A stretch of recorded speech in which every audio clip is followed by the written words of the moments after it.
My name is Ricarda, aka the .33 Bookworm, and today I'm going to discuss this book, The Name of the Rose by Umberto Eco. Now, Umberto Eco was a very famous Italian philosopher and academic. You may be aware of his list of the How to Spot a Fascist.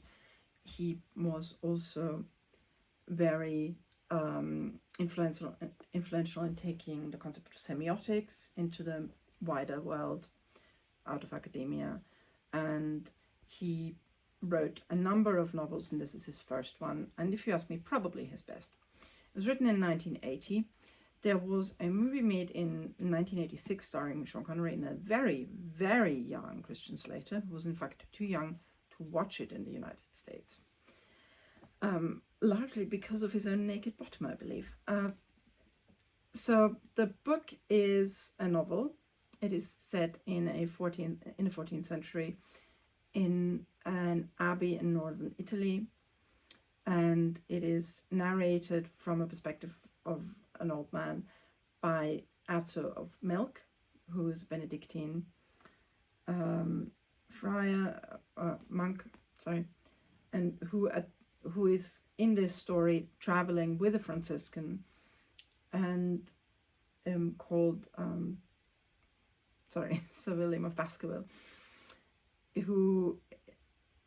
and they arrive at this abbey and they're getting ready for a debate about whether or not the Franciscan order is an acceptable manifestation of monastic, or in this case mendicant Catholic spirituality. Now, and there's a series of murders. There is potentially a hidden long lost book by Aristotle. There are many debates. The Inquisition shows up at one point.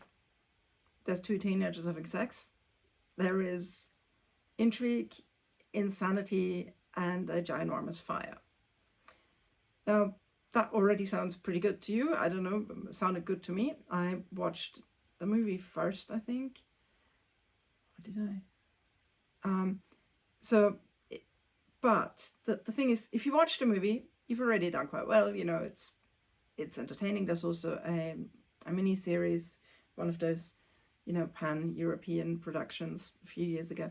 Personally, I didn't really watch that. I watched the first 20 minutes and I thought they have more or less done shot by shot the exact same thing as the movie, and I really wasn't that interested. But I suppose it might have been good. Sorry, I just don't know.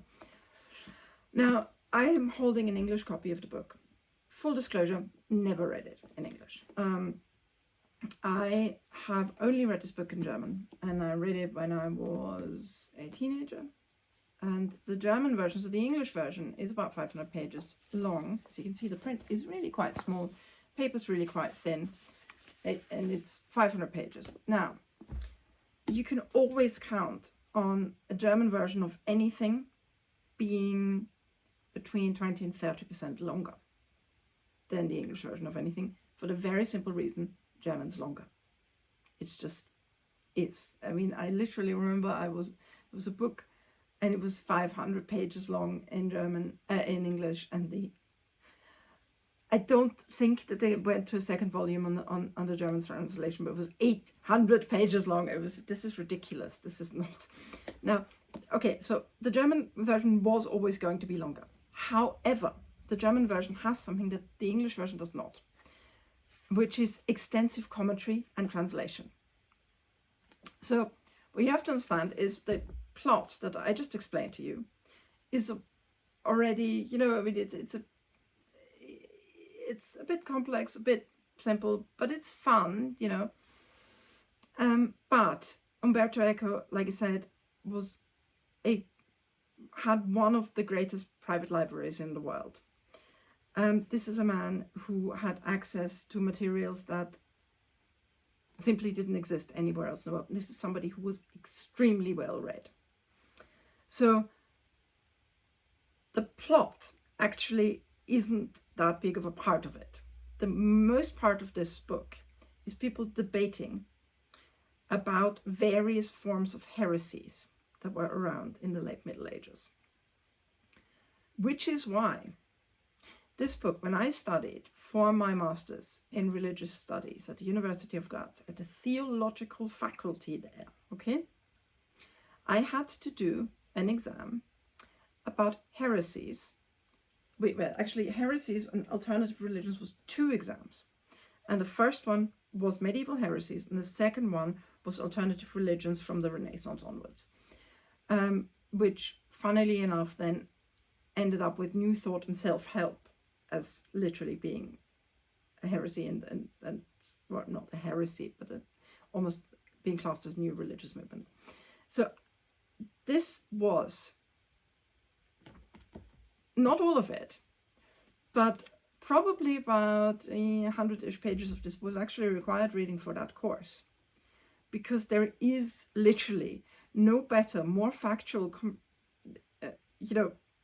summary about what some of these fairly obscure medieval heretical traditions were.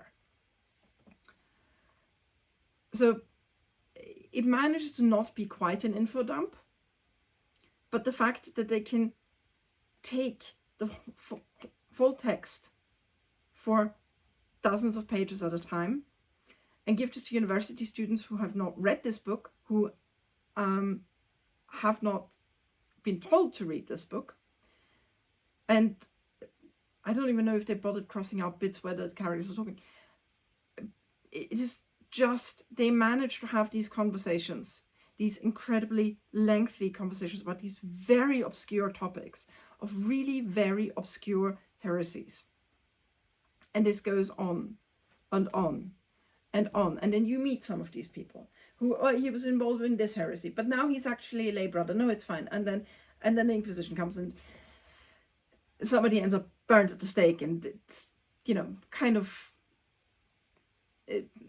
things don't work out well for some people. So that's one thing. That's where some of the appendices in the German version are helpful. The other thing is that there are just randomly thrown in, and I think here they seem to have at least translated the Hebrew and the Greek and just left the Latin.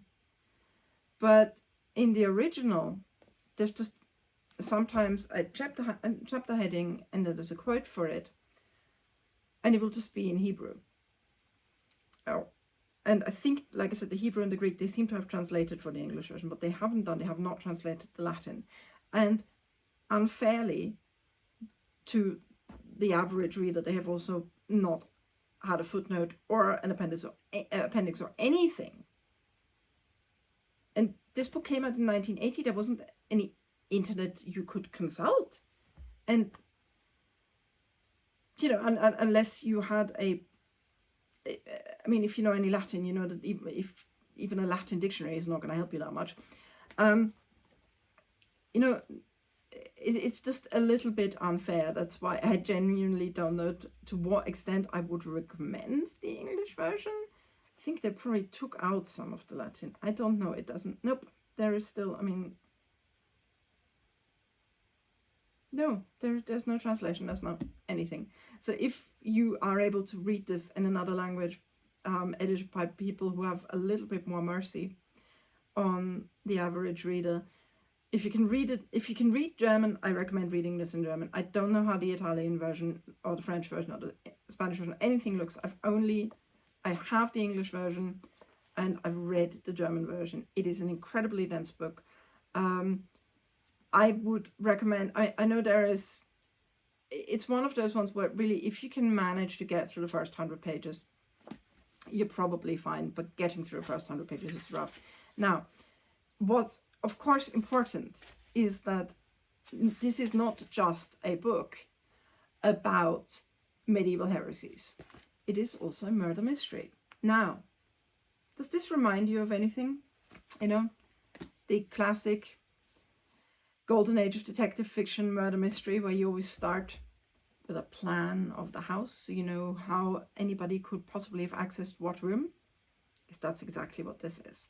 He literally plonks Sir William of Baskerville whose assistant is a guy called Atzo in the middle of a medieval monastery.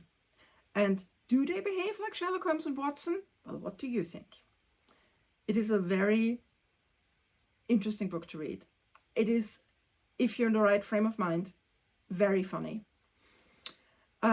You can read it without knowing all about classic murder mysteries. You can definitely read without knowing about medieval heresies. I don't recommend skipping all those bits, because a lot of them come back later on in the plot being somewhat relevant. It's not a light read. It really, really isn't. It is incredibly dense. It's incredibly difficult. I think it's worth the effort. And I think if you have read it, you will probably have fond memories of it. I think also that you shouldn't watch the movie until you've read the book. Otherwise, you're going to think, well, but I already know the plot. Why do I have to read this? It's a very good book. I absolutely love it. I may actually have to read the English version and see how I do with it, because I don't know if my Latin's good enough to be able to read this without the help from the footnotes. Anyway, if you read this book, if you watched the movie, do comment below. I'm always interested to hear what people think about the stuff I've read and watched. And I'll be back with a new video very soon. Take care.